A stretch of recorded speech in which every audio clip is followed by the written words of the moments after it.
이 시간 함께 기도함으로 우리 시작하겠습니다. 살아계신 하나님 아버지 감사합니다. 이른 시간 하나님 앞에 나와 기도함으로 하루를 시작하게 하시고 하나님이 오직 유일한 우리의 주님이심을 고백하게 하시니 감사합니다. 하나님의 뜻대로 이 땅을 다스려 주시고 주님이 인도하여 주시기를 구합니다. 주의 말씀이 우리의 생명임을 고백합니다. 예수님 이름으로 기도합니다. 아멘. 우리 하나님 말씀 같이 보겠습니다. 하나님 말씀 요한계시록 2장 18절의 말씀입니다. 요한계시록 2장 18절의 말씀. 우리 함께 한 절 말씀입니다. 2장 18절 한 절 말씀 같이 봅니다. 두아디라 교회의 사자에게 편지하라. 그 눈이 불꽃 같고 그 발이 빛난 주석과 같은 하나님의 아들이 이르시되 아멘. 오늘 불꽃 같은 눈과 무쇠 같은 발이라는 제목으로 여러분과 함께 말씀 나누겠습니다. 우리는 이제 두아디라 교회에 보낸 편지를 만납니다. 에베소, 서머나 그리고 버가모 다음으로 나타나는 편지하는 교회의 부분은 두아디라인데요. 이 두아디라라는 이 도시는 버가모로부터 남동쪽으로 64km 지점에 위치해 있습니다.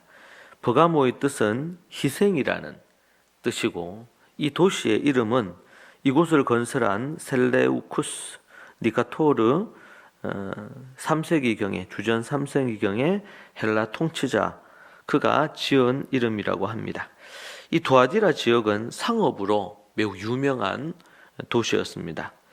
도시를 관통하는 이 간선 도로가 놓여 있었고 아시아의 어느 도시보다도 많은 상인 조합이 발달한 도시이기도 합니다.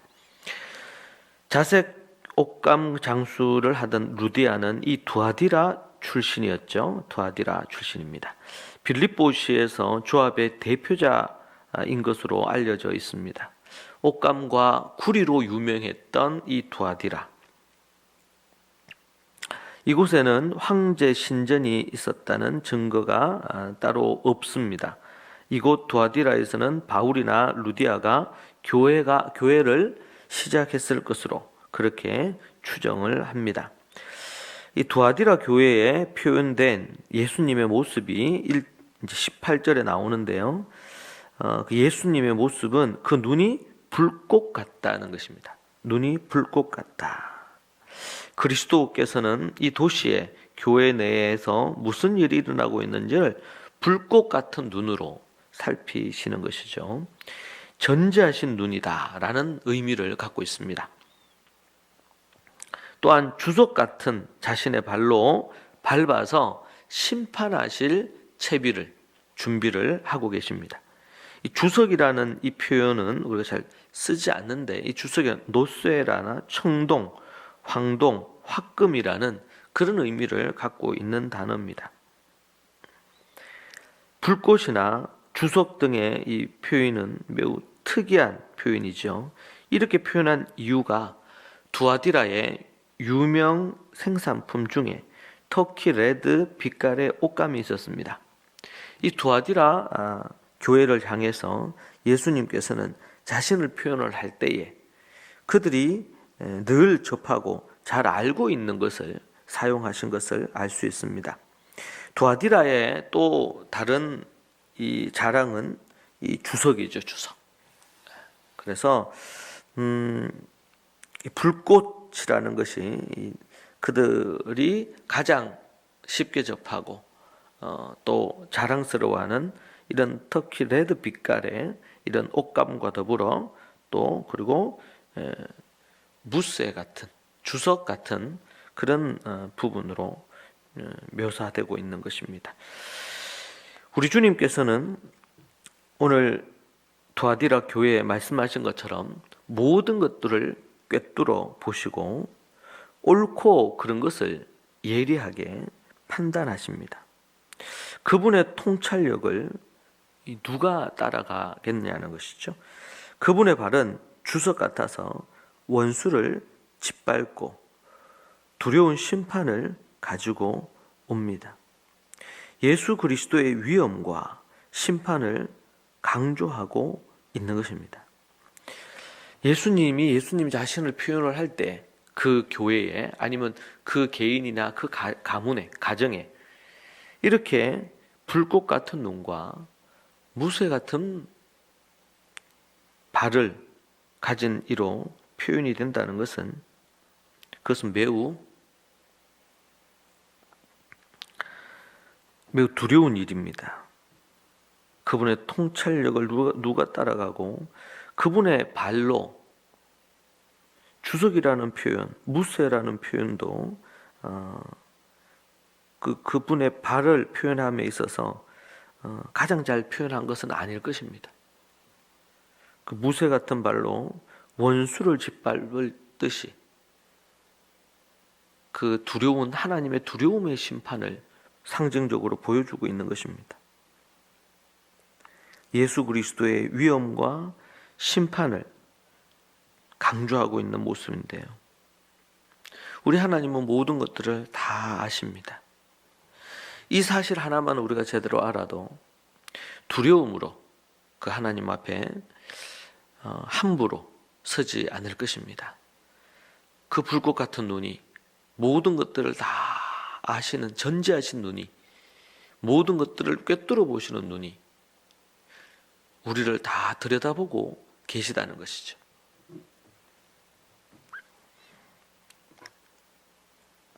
우리는 이 사실을 잊어버릴 때 방만해지고 교만해져서 함부로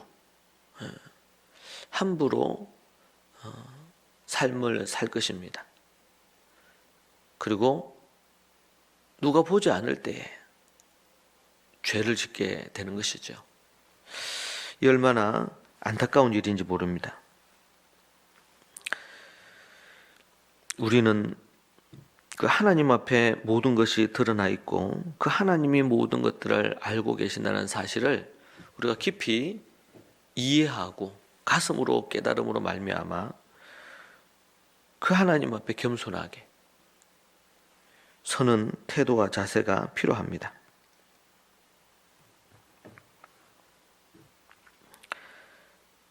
두려운 심판,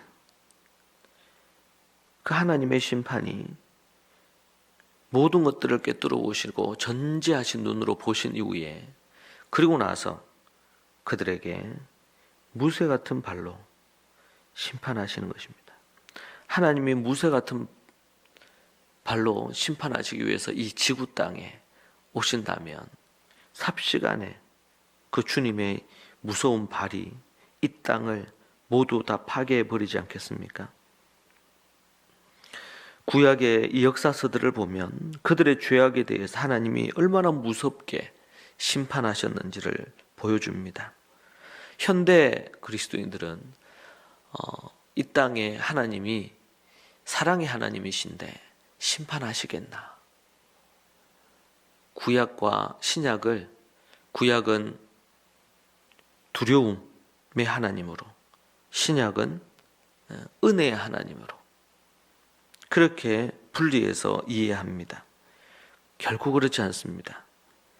예수 그리스도의 십자가의 사랑은 하나님의 가장 뜨거운 사랑일 뿐만 아니라 또한 믿지 않는 자들을 향한 하나님의 그 심판의 메시지는 가장 두렵고 무서운 어느 시대에 어느 때보다도 더 무서운 심판의 부분이 있는 것입니다.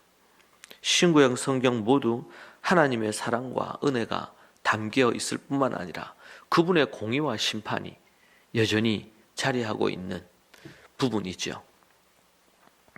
여러분, 우리는 하나님 앞에서 불꽃 같은 눈과 무쇠 같은 발을 갖고 계신 그 하나님을 우리가 생각하며 늘 그 하나님 앞에서 겸손히 우리의 삶을 방만하지 않고 우리의 삶을